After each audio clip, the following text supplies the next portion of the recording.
Yine de an Ebi Derda radıyallahu anhu kâle Resulullah sallallahu aleyhi ve sellem da'vetul mar'il muslimi li ahihi bizahril gayb mustajabetun inda ra'sihi melekun muvekkelun kullama da'a li ahihi bi hayrin kâle'l melekul muvekkelu bihi amin ve leke bimislin ravahu Muslim.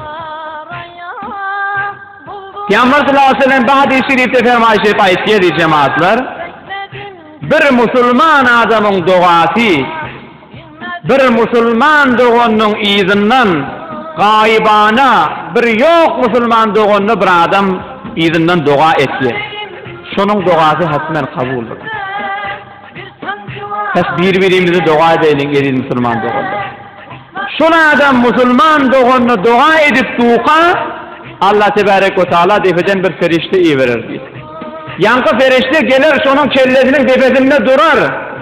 Bir ne dua etti? Ey bar Hudaya, falan doğanım ak bahtlı olsun, dini dünyada avat olsun, meriçliklerine şafa ver, doğru yolundan hidayet et.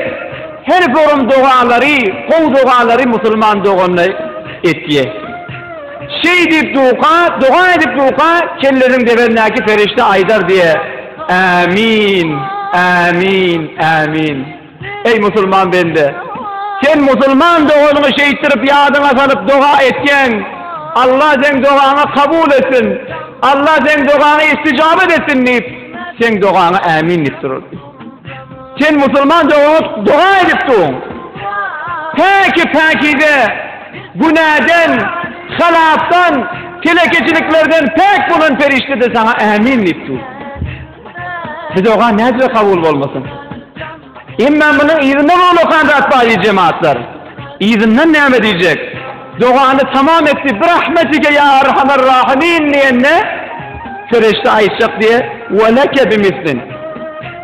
Ey Müslüman, ey falan bende, sen o Müslüman doğanına ak yol diledin. Dini dünyasının avat olmaklarını diledin. Onun meriçlikten şafa tapmaklarını diledin.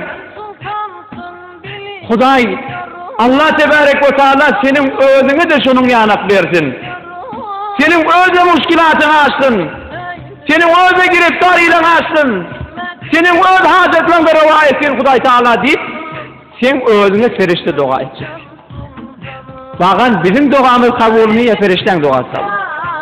Biz bağın edin Müslüman doğullar. Eğer bir dua kabul olmayan dua edecek olsak, müşkilimiz var, giriftarimiz var, hacetimiz var. Allah Teala'dan bir dileğimiz var, isteğimiz var. Özümüz yanak bir giriftarlı adam tasaylık. Özümüz yanak bir müşkilli adamlar, Müslüman doğullarımız vardır. Elgandırayın Allah Teala'nın dergahına. Şu Müslüman doğulları dua edeyin.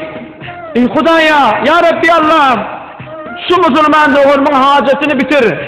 Müşkilatını aç. Gireftarilerini başından zor ya Rabbi Huday. Şey deyip dua etsen, sen hakkında hiç günaha murtekip olmadık.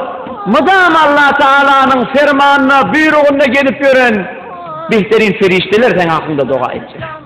Ey Huday, ya Rabbi Allah, güvenle Müslüman doğanını kömek etti. Müslüman doğanını dua etti. Müslüman doğanının müşkülatını ifledi. Minne senden isteyen ya Rabbi Huday.